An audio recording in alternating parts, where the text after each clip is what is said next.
Yeah, you know the story by now. And Eddie left us to take up a coaching position with the Rugby Football Union. We met with Eddie on Wednesday, 4:15, and he explained his position to us. We accepted what he said, and we wished him well. There was no way that we could stop him or match the offer of the Rugby Football Union. And unfortunately, he left us, and we wish him well, and we hope that he will do well with the English team. Well, obviously, it is a massive disappointment for us.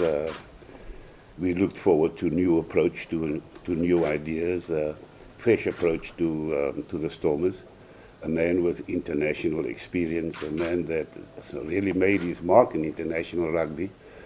And I was quite pleased when the director of rugby presented me with a contract of Eddie Jones, and I just felt that we landed a big fish at Western Province and the Stormers. And then the English offer came up, and it was an offer, one must be very honest, it was an offer that he could not refuse, and we felt that we won't stand in his way. How hard did we fight to keep him? No one in South Africa can compare with the pound. Compete with the pound, sorry. And there is no way that we can match that offer.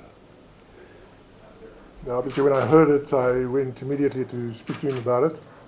And he said to me clearly, you know, he's with the Stormers, and I think in the press conference in the beginning as well is exactly what he said, you know. And it's just at number 99 that he got this opportunity, a lifetime opportunity. And everybody knows this was probably one of the, I don't want to say just about the money, but there's an opportunity for him to get a 4-year contract and then also have a chance to see if he can win the World Cup. And I think those were the things that drove it. A lot of the stuff is already in place, so we're not going to change our approach. In any case, I think also, again, you know, I want to refer back to his interview that he had right in the beginning, is that we want to play a certain Stormer style of play, so we're not going to change from that kind of approach. A lot of the planning has been done till December, so coaches are very energized, players are very energized. I spoke to him this morning, and Eddie will come in early December. We will sit down, and then we will do the pre-season phase from January. We won't be there then, but we're just going to do the planning with Eddie from January till we play the Bulls' first game. No. In fact, we don't pay him anything. It was purely a thing from his side that he said, you know, he will, because he really feels bad about it. And it was probably how he will also tell you that on our digital magazine, there will be a clip on Eddie and just telling you exactly how he feels. But it's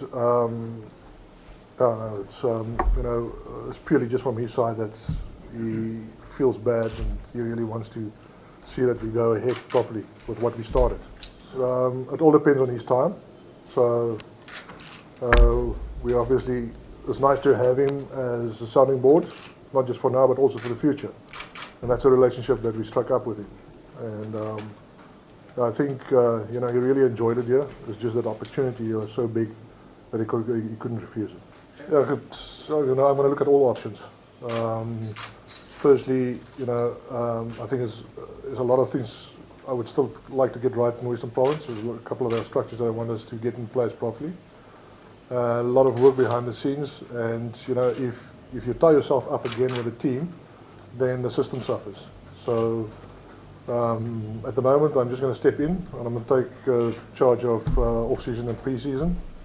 And what I'm going to do is also, as Flicky was, in any case, when we got together as coaches, he's been kind of appointed as coaching coordinator. And I mean, I'm actually glad that I gave him the opportunity to coach under 21 because he did a fantastic job there. And he's most probably, I can't think now clearly, but I think he's the most experienced coach in Super Rugby in South Africa at the moment. You know, so he's obviously I'm going to empower him and give him some of the responsibilities, and he's going to start driving the team more aggressively as well. You know, together with the other assistant coaches. The buck will stop at me when I'm there, and the buck will stop at him when he's there. While I'm busy in meetings and stuff.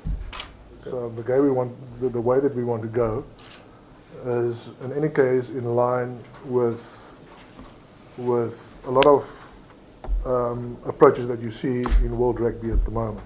And even another coach comes in, it'll be easy to adapt.